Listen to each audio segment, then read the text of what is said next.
Assalamualaikum warahmatullahi wabarakatuh. Semoga semua kebaikan terlimpah kepada kita semua.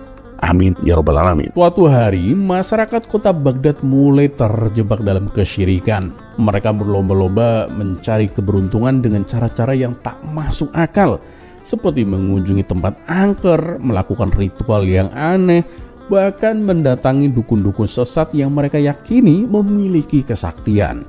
Mereka percaya bahwa dengan melakukan semua itu, hidup mereka akan lebih beruntung. Awalnya, Abu Nawas menganggap hal tersebut biasa saja. Namun lama-kelamaan, perbuatan mereka semakin parah. Abu Nawas merasa geram melihat kondisi itu. Namun ia bingung bagaimana caranya untuk menegur mereka tanpa membuat masalah yang lebih besar. Jika ia menegurnya secara langsung, ia akan mendapat perlawanan dan itu bisa berakibat fatal. Akhirnya dengan akal cerdiknya, Abu Nawas menemukan sebuah ide yang brilian. Keesokan harinya ia menggali sebuah lubang di bawah tempat tidurnya. Perbuatannya ini membuat para warga terheran-heran dan saling bertanya-tanya. Penasaran, mereka pun berbondong-bondong datang ke rumah Abu Nawas untuk mengetahui apa yang sedang dilakukannya. "Abu Nawas, kenapa kamu menggali lubang di bawah tempat tidurmu?" tanya seorang warga. "Oh, ini aku sedang membuat tempat keberuntungan," jawab Abu Nawas dengan santai. Mendengar jawabannya, warga semakin bingung. "Maksudnya gimana, Abu Nawas?" tanya mereka lagi. "Nanti di lubang ini aku bisa mencari keberuntunganku," jawab Abu Nawas dengan percaya diri. Mendengar itu, para warga pun tertawa terbahak-bahak. "Dasar aneh, kok Abu Nawas mencari keberuntungan di tempat seperti itu?" celetuk salah satu warga. Abu Nawas pun tersenyum dan menjawab, "Loh, di mana salahnya? Aku kan hanya mengikuti cara kalian mencari keberuntungan di tempat-tempat yang tak masuk akal. Kenapa harus jauh-jauh ke tempat angker? Kenapa harus mengunjungi dukun-dukun sesat? Mendingan buat tempat sendiri di rumah. Bukankah rizki ada di sekitar kita?" Para warga pun terdiam mendengar penjelasan Abu Nawas. Ia pun melanjutkan, "Ya, aku putuskan untuk membuat tempat yang paling dekat di rumahku sendiri." Seorang warga yang merasa khawatir berkata, "Ya betul sih Abu Nawas, tapi caramu itu bisa membahayakan dirimu. Coba kamu pikirkan, kalau kamu membuat lubang di bawah tempat tidurmu, nanti ketika bangun tidur, kamu bisa terjatuh dan masuk ke dalam lubang yang kamu gali sendiri." Abu Nawas pun tertawa kecil dan menjawab, "Tidak juga, menurutku lebih berbahaya cara kalian." "Bagaimana bisa lebih berbahaya, Abu Nawas? Lihatlah, sampai sekarang kami tidak pernah terluka," tanya warga yang masih bingung. Abu Nawas pun menjelaskan, "Coba kalian pikirkan, demi mendapatkan keberuntungan, kalian mendatangi tempat-tempat angker. Ada juga yang pergi ke dukun-dukun sesat. Kalau aku jatuh, paling-paling aku hanya akan masuk ke dalam lubang tanah. Tapi kalian bisa saja terperosok ke dalam lubang yang lebih berbahaya, yaitu lubang api neraka akibat dari perbuatan syirik kalian." Mendengar perkataan Abu Nawas itu, para warga pun merasa malu. Mereka mulai menyadari kesalahan mereka dan keputusan yang mereka ambil selama ini. Sejak saat itu, mereka pun memutuskan untuk menghentikan perbuatan syirik yang telah mereka lakukan.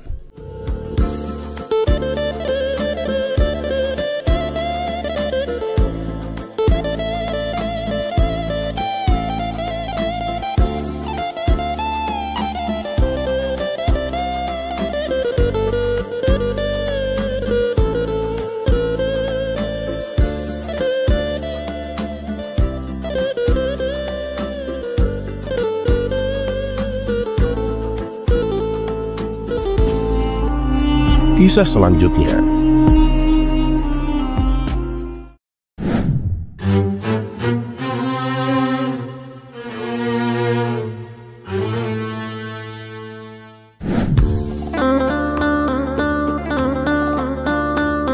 Suatu hari di istana Baginda Raja Harun al-Rasyid, seorang ulama terkemuka datang membawa pertanyaan yang membuat semua orang di ruangan sidang terdiam.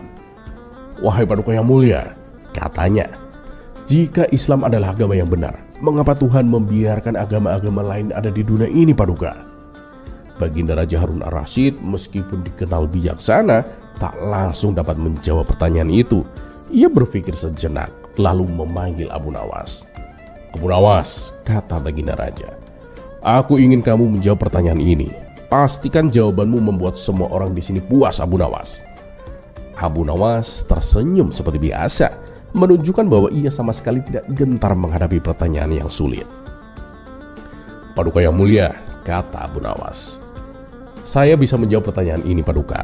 Tetapi izinkan saya menyiapkan sesuatu terlebih dahulu, Paduka. Saya memerlukan waktu 1 hari untuk mempersiapkan jawabannya." Baginda Raja pun mengaku setuju. Tetapi ulama itu merasa Abu Nawas hanya mencari alasan. "Abu Nawas," katanya dengan nada menantang, "jika kamu tidak mampu menjawab pertanyaanku besok, aku akan meminta Baginda Raja menghukummu atas kelancanganmu mengulur waktu." Abu Nawas pun hanya tersenyum dan kemudian berkata, "Tenang, insya Allah besok saya akan memberikan jawaban yang memuaskan." Dan benar saja, keesokan harinya semua orang berkumpul di kebun istana sesuai permintaan Abu Nawas. Di sana mereka menemukan kebun yang penuh dengan berbagai jenis pohon. Pohon kurma yang tinggi, pohon apel yang berbuah lebat, pohon mangga yang harum, dan pohon belimbing yang penuh warna. Abu Nawas mempersiapkan sesuatu yang istimewa untuk menjelaskan jawabannya. "Wahai Paduka yang mulia dan para hadirin semua," kata Abu Nawas, "sebelum saya menjawab pertanyaan tentang agama, izinkan saya memberikan perumpamaan sederhana. Lihatlah kebun ini. Mengapa Tuhan menciptakan berbagai jenis pohon dengan buah yang berbeda-beda?" Salah satu pejabat pun menjawab, "Ya, agar manusia dapat menikmati berbagai macam buah sesuai selera mereka, Abu Nawas." Abu Nawas pun tersenyum dan melanjutkan, "Tepat sekali. Tetapi, apakah Anda semua setuju bahwa pohon kurma adalah yang paling istimewa, terutama bagi umat Islam? Kurma memiliki nilai spiritual yang tinggi, bahkan disebutkan dalam Al-Quran." Semua orang mengangguk setuju, tetapi ulama itu masih belum puas. "Abu Nawas," katanya, "apa hubungannya ini dengan agama?"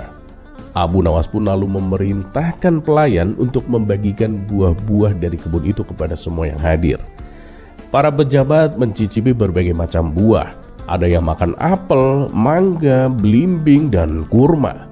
Namun seorang pejabat tiba-tiba berseru, "Kurma ini keras dan terlalu manis, aku lebih suka apel." Abu Nawas pun tersenyum dan berkata, "Lihatlah Tuan Ulama, meskipun kurma adalah buah terbaik menurut kita, tidak semua orang bisa langsung menghargainya. Begitu pula dengan agama. Islam adalah agama yang benar, tetapi tidak semua orang langsung memahami dan menerimanya. Tuhan memberikan kebebasan kepada manusia untuk memilih, agar hanya mereka yang benar-benar ikhlas yang mengikuti jalan Islam." Ulama itu mulai terdiam, tetapi ia masih penasaran. "Tapi Abu Nawas, apakah itu berarti agama lain juga memiliki nilai seperti Islam?" Abu Nawas pun menjawab dengan tenang, "Seperti halnya pohon di kebun ini, Tuan. Ada pohon yang buahnya baik dan bergizi, tetapi ada pula yang buahnya tampak manis tapi tidak berguna. Begitu pula dengan agama lain. Beberapa agama mungkin mengajarkan kebaikan, tetapi hanya Islam yang membawa kebenaran sejati. Keberadaan agama lain adalah ujian bagi umat Islam. Apakah kita tetap teguh pada iman atau tergoda oleh hal-hal yang tampak menarik tetapi tidak hakiki?" Semua orang mulai mengangguk setuju. Bahkan Baginda Raja merasa kagum dengan penjelasan Abu Nawas. Tuhan menciptakan perbedaan agar manusia berpikir dan mencari kebenaran. Namun tugas umat Islam adalah menunjukkan keindahan ajaran kita, sehingga orang lain tertarik, bukan dengan paksaan tetapi dengan cinta dan hikmah, lanjut Abu Nawas. Baginda Raja pun tersenyum puas dan berkata, "Abu Nawas, sekali lagi kamu telah membuktikan kecerdasanmu. Aku akan mengingat perumpamaan ini selamanya, Abu Nawas." Dan sejak hari itu, kebun istana tidak hanya menjadi tempat indah, tetapi juga menjadi simbol pelajaran mendalam tentang kebijaksanaan Tuhan dalam menciptakan dunia yang penuh warna.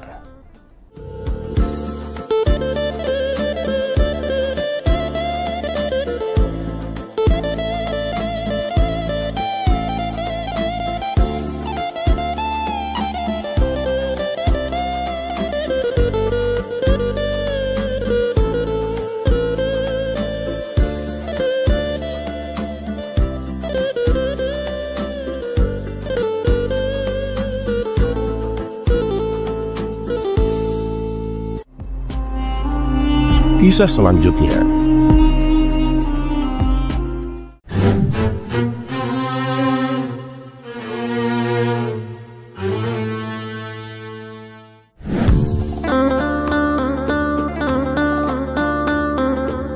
Sudah seminggu, Abu Nawas pusing gara-gara perseteruan kepala distrik Karada dengan imam masjid setempat. Rais Al-Dairah Ismail Al-Barmasi Al-Baghdadi, penguasa distrik Karada di bagian Baghdad Selatan, membuat aturan semua masjid di daerah kekuasaannya hanya boleh menyalakan pengeras suara maksimal 30 menit. Dia berdalih bahwa selain suara azan yang merdu dan syahdu, suara-suara lain hanya membuat bising dan mengganggu masyarakat. Apalagi jika pengeras suara diaktifkan sejak pukul 3 dini hari, padahal subuh baru tiba pukul 5. Rais Ismail Al-Barmasi sebenarnya hanya ingin bersikap bijak dan menampilkan Islam dengan penuh kesejukan. Meski Muslim adalah mayoritas, banyak juga penganut Kristen, Sabi'in, Yahudi, terutama Majusi tinggal di Karada. Bayangkan, jika orang-orang yang tidak ada hubungannya dengan kewajiban sholat subuh ini harus terganggu. Kita sering bilang, Islam adalah rahmatan lil alamin, agama yang penuh kasih sayang kepada seluruh makhluk. Tapi bagaimana mau disebut rahmatan lil alamin jika menara-menara masjid menebarkan suara bising selain azan? Suara azan itu sudah kencang, 5 kali sehari setiap pagi buta sampai pagi buta lagi. Suara azan itu bagus dan memang harus terus kita kumandangkan. Tapi bagaimana dengan suara-suara di luar azan itu? Tanya Ismail dengan bijak. Namun, tidak semua masyarakat menerima argumentasi Ismail. Syekh Yunus, imam masjid terbesar di Karada, menolak keras. Syekh Yunus berdalih bahwa menggunakan pengeras suara adalah bagian dari agama, dan karena itu penggunaannya tidak boleh dibatasi. Dia tidak peduli saat diberitahu bahwa pengeras suara itu adalah bid'ah, bahwa di zaman Nabi tidak pernah menggunakan pengeras suara. Dia tidak peduli apakah suara bising dari menara masjid mengganggu tidur masyarakat non-muslim atau tidak. Pokoknya dia yakin semakin keras suara dakwah di menara, semakin kencang dia terbang ke surga. Sebenarnya tak hanya non-muslim yang terganggu, kaum muslim di Karada juga banyak yang terganggu. Maklum, sejak pukul 3 pagi, suara Syekh Yunus sudah mengudara. Padahal ya suaranya tidak terlalu merdu juga. Ya hanya saja karena tubuh Syekh Yunus tinggi besar. Lagi pula dia selalu berteriak-teriak setiap kali diajak berdiskusi. Penduduk Karada lebih memilih untuk diam. Untuk membuat suasana Baghdad kondusif, Baginda Raja seperti biasa memerintahkan Abu Nawas untuk mengatasi kemelut ini. Ia tak mau kemelut itu menular ke distrik lain dan politik Baghdad menjadi riuh. Tugas inilah yang membuat Abu Nawas awalnya pusing, tapi bukan Abu Nawas jika tak bisa mengatasi persoalan ini. Diam-diam sejak 5 hari lalu, ia mulai sholat berjamaah di masjid pimpinan Syekh Yunus. Semua gerak-gerik imam masjid itu diperhatikannya. Abu Nawas yang cerdik ini mengikuti setiap aktivitas Syekh Yunus layaknya seorang intelijen profesional. Syekh Yunus tentu saja tidak tahu kalau dirinya sedang diawasi. Setelah jamaah bubar, Syekh Yunus tidak langsung pulang. Ia mendekati anjing hitam di halaman masjid sambil berteriak, "Woi, anjing siapa ini?" Abu Nawas yang memang menunggu momen ini buru-buru menghampiri sang imam sambil pura-pura terkejut. "Oh maaf wahai Tuan Imam, itu anjing saya." "Kamu bawa anjing ke masjid? Kamu gak tahu bahwa hewan ini najis? Islam melarang pemeluknya memelihara anjing. Barang siapa yang memelihara anjing, dia akan dikutuk malaikat." "Sabar Pak Haji," jawab Abu Nawas dengan lemah lembut. "Tapi kalau membawa anjing dikutuk malaikat, berarti pemuda Ashabul Kahfi juga dikutuk malaikat. Kan mereka membawa anjing, tapi masuk surga?"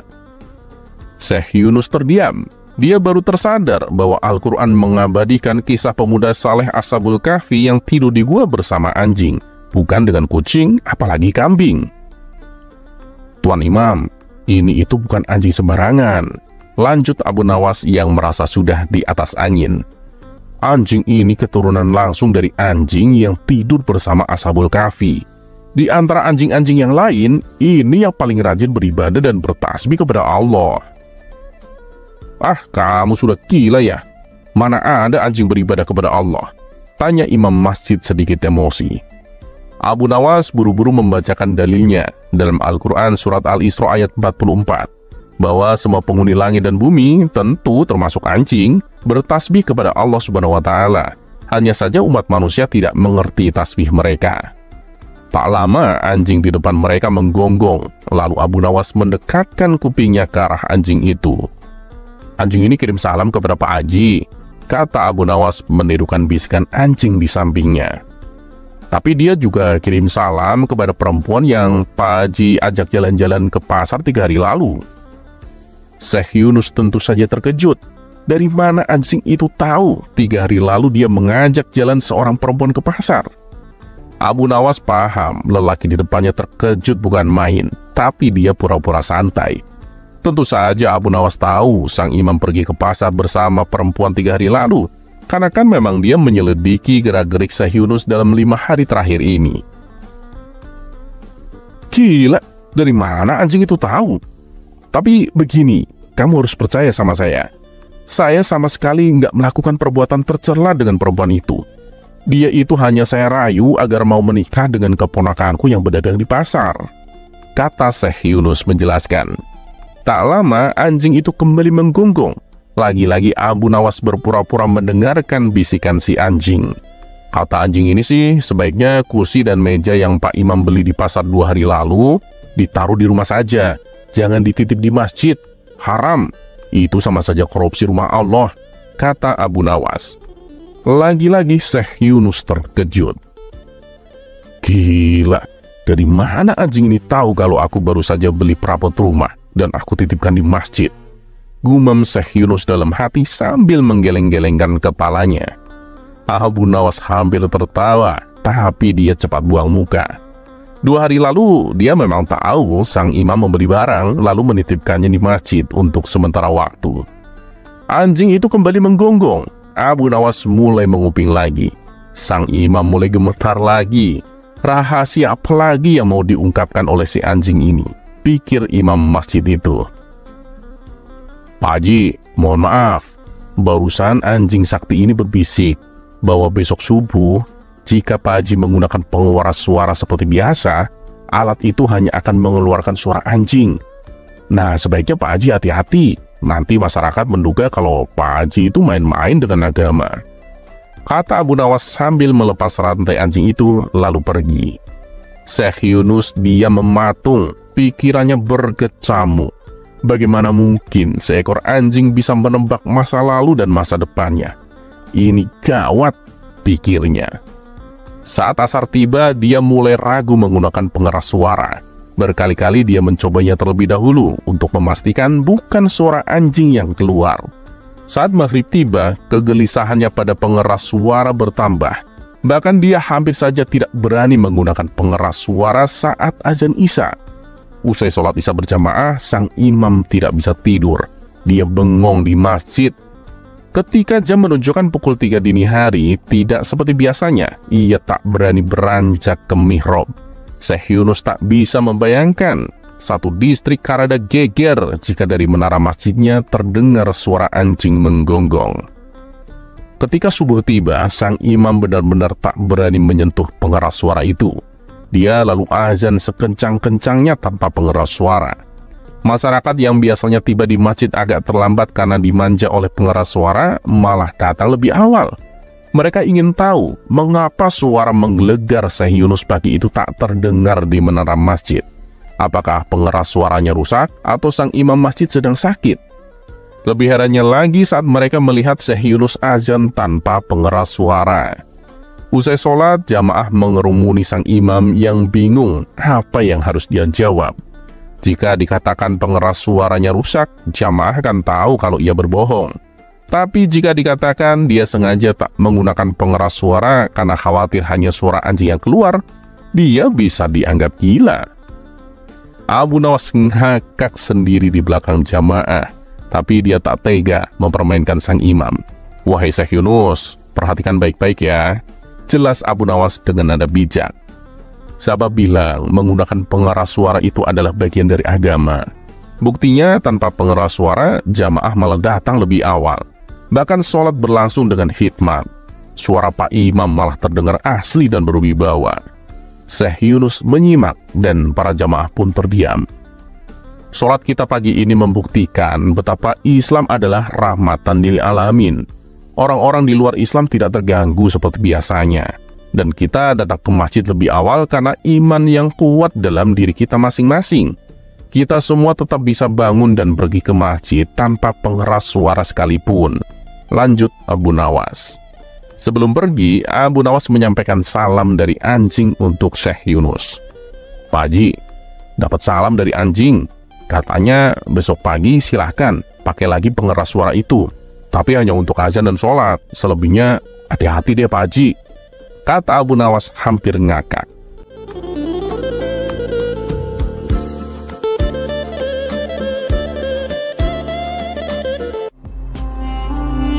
Kisah selanjutnya.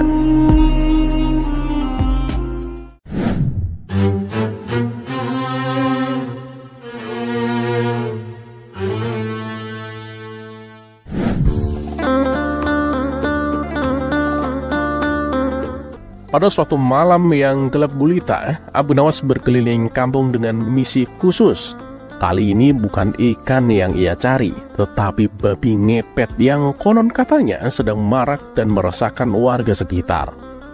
Dengan wajah serius, Abu Nawas menenteng karung besar yang sudah ia siapkan dan bersembunyi di balik pohon mangga tua untuk menunggu kedatangan sang babi ngepet. Tidak lama kemudian terdengar suara gaduh di rumah Pak RT. Tanpa ragu, Abu Nawas langsung berlari menuju sumber suara tersebut. Akhirnya ketemu juga, kata Abu Nawas dalam hati penuh semangat. Abu Nawas segera mengangkat karungnya dan berusaha menangkap sosok bayangan hitam yang melintas. Dengan cepat, Abu Nawas mengikat kuat karungnya setelah berhasil memasukkan bayangan itu. Akhirnya kamu ketangkap juga, teriak Abu Nawas dengan bangga. Yakin bahwa Abu Nawas telah berhasil menangkap babi ngepet yang selama ini meresahkan warga sekitar. Keesokan harinya, seluruh warga kampung berkumpul di rumah Pak RT karena penasaran dengan hasil tangkapan Abu Nawas. Dengan rasa penuh percaya diri, Abu Nawas membuka karung besarnya di depan para warga. Namun betapa terkejutnya semua orang ketika yang keluar dari karung itu bukanlah babi ngepet yang mengerikan, melainkan Pak RT sendiri yang tampak kebingungan. Pak RT, kenapa Bapak ada di sini? Tanya Abu Nawas dengan wajah bingung. Pak RT yang rupanya sedang mencari makan di kulkas saat tertangkap oleh Abu Nawas langsung tertawa terbahak-bahak. Kamu kira aku babi ngepet? Hah? Tanya Pak RT sambil mengelus perutnya yang buncit. Warga yang menyaksikan kejadian itu pun ikut tertawa terbahak-bahak dan membuat suasana menjadi riuh dengan gelak tawa. Abu Nawas hanya bisa tersipu malu, menyadari bahwa rencana mulianya untuk menangkap babi ngepet malah berakhir dengan kejadian kocak yang membuat seluruh warga kampung tertawa.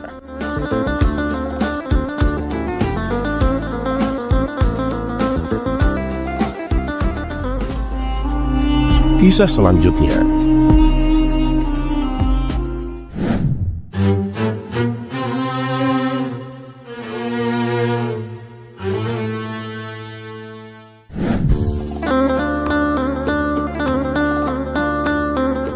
Assalamualaikum warahmatullahi wabarakatuh.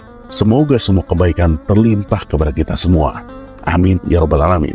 Suatu ketika, Abu Nawas sedang terburu-buru dengan cepat pergi ke masjid untuk sholat malam. Dia melaksanakan sholat dengan tergesa-gesa. Lalu Abu Nawas ingin segera pergi setelah selesai. Namun, saat Abu Nawas hendak keluar, seorang pemuka agama menghentikannya dan berkata, "Itu bukan cara yang benar untuk berdoa kepada Tuhan. Kamu harus mulai dari awal lagi dan berdoa dengan benar." Mendengar teguran itu, Abu Nawas pun kembali masuk ke masjid dan melakukan sholat lagi. Kali ini Abu Nawas berdoa dengan lebih khusyuk dan seksama.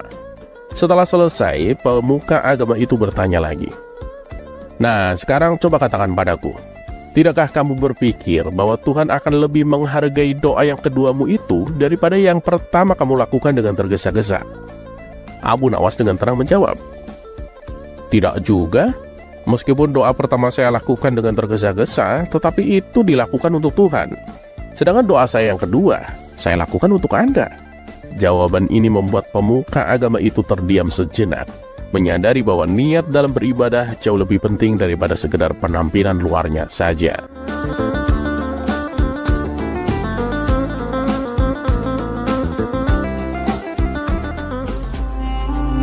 Kisah selanjutnya.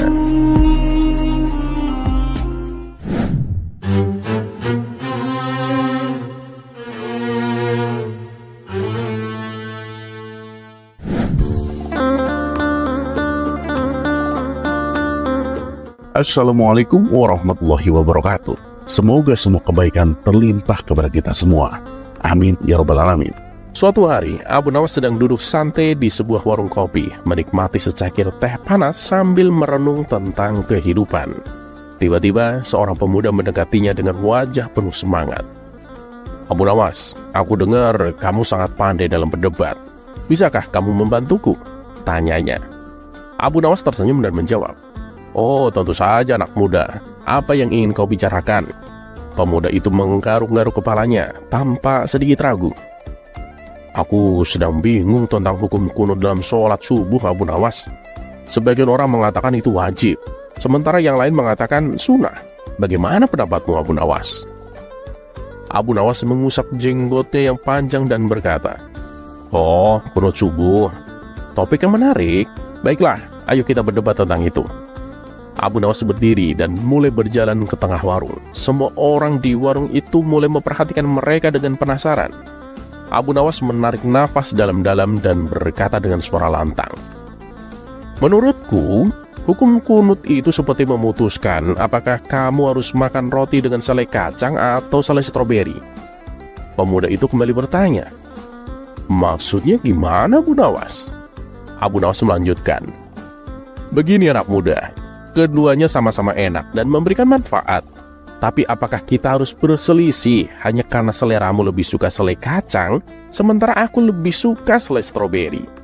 Sama halnya dengan kunut subuh. Beberapa orang merasa lebih nyaman dan khusyuk dengan membacanya, sementara yang lain mungkin tidak membacanya, tetapi tetap sholat dengan khusyuk.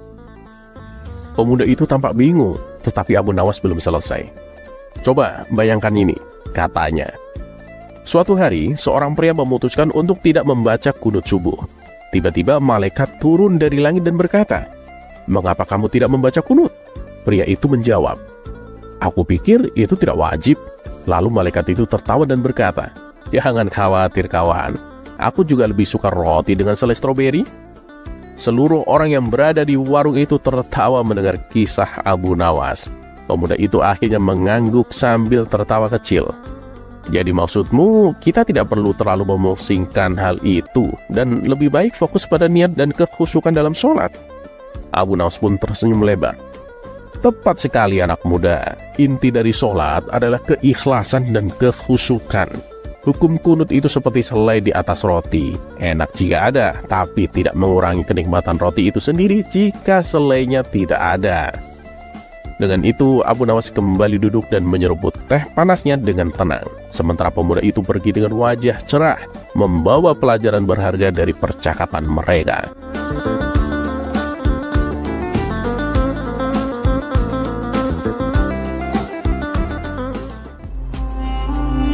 Kisah selanjutnya.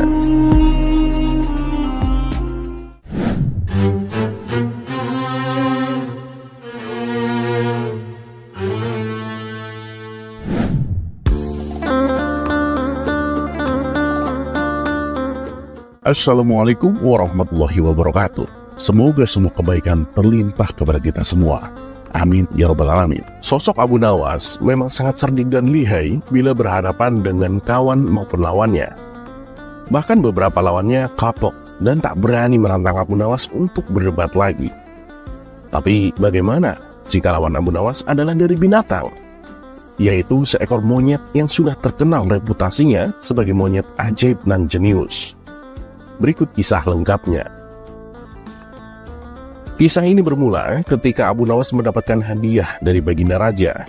Ia berniat mentraktir teman-temannya di warung tempat biasa mereka berkumpul. Tapi ternyata teman-teman Abu Nawas sedang berada di lapangan. Pemilik warung mengatakan bahwa ada pertunjukan menarik di sana. Setelah bertanya kepada seorang warga, Abu Nawas baru mengetahui rupanya ada seekor monyet luar biasa pintar yang dipertontonkan oleh pemiliknya. Monyetnya bisa mengerti bahasa manusia, dan yang lebih menakjubkan lagi, monyet itu hanya mau tunduk kepada pemiliknya, kata warga itu kepada Abu Nawas. Mendengar penjelasan itu, Abu Nawas pun tertarik dan langsung menerobos kerumunan. Ternyata pemilik monyet bukan sekedar memberi tontonan kepada warga, tetapi juga membuat sayembara. Siapapun yang mampu membuat monyet itu mengangguk bakal mendapatkan hadiah. Tergiur akan hal tersebut, Abu Nawas pun mencobanya. Di saat banyak warga yang gagal mendapatkan hadiah, Abu Nawas justru punya cara cerdik untuk mengecoh si monyet ajaib tersebut. "Kamu tahu siapa aku? Kamu gak takut sama aku?" tanya Abu Nawas kepada si monyet. Monyet itu praktis langsung menggelengkan kepalanya. Tidak kehilangan akal, Abu Nawas kemudian bertanya lagi. "Apa kau takut kepada tuanmu?" tanya Abu Nawas.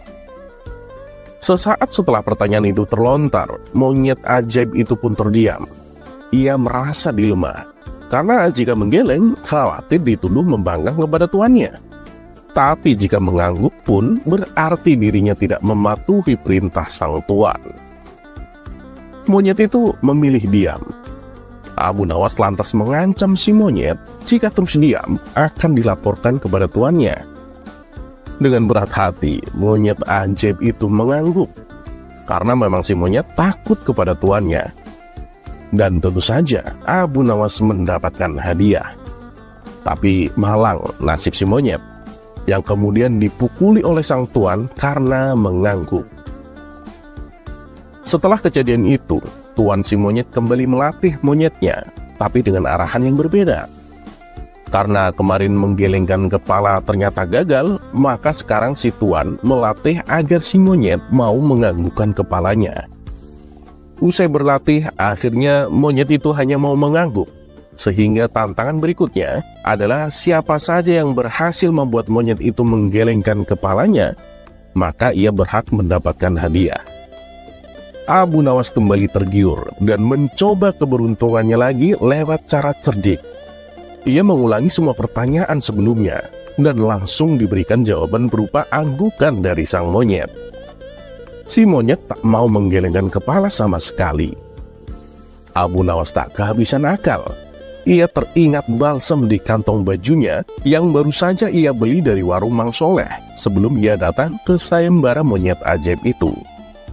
Lalu Abu Nawas mengeluarkan balsam itu dan menunjukkan kepada si monyet. "Kamu tahu apa fungsi balsam ini?" tanya Abu Nawas. Monyet itu hanya mengangguk. "Oke, boleh ku gosok selangkanganmu dengan balsam ini?" tanya Abu Nawas kembali. Si monyet pun mengangguk, karena memang yang ia tahu adalah hanya mengangguk. Lantaran si monyet mengangguk, Abu Nawas benar-benar melakukan aksinya dan membuat si monyet kepanasan. Tak cukup sampai di situ, Abu Nawas lalu mencolek balsam lebih banyak lagi. Dia mengulangi pertanyaan yang sama sekali lagi. "Gimana nyet? Mau aku gosokin balsam lagi?" Ketakutan mulai menghampiri si monyet dan akhirnya ia menyerah dengan menggelengkan kepalanya. Lagi dan lagi, Abu Nawas mendapatkan hadiah dari tuan monyet. Dan nasib monyet itu kembali malang, yakni mendapatkan hukuman dari tuannya.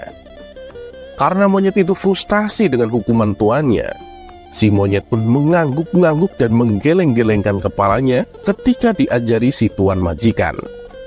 Kabarnya anggukan dan geleng-geleng si monyet semakin menjadi ketika mendengar musik metal dan dugem. Semoga bermanfaat dan seperti biasa, terima kasih.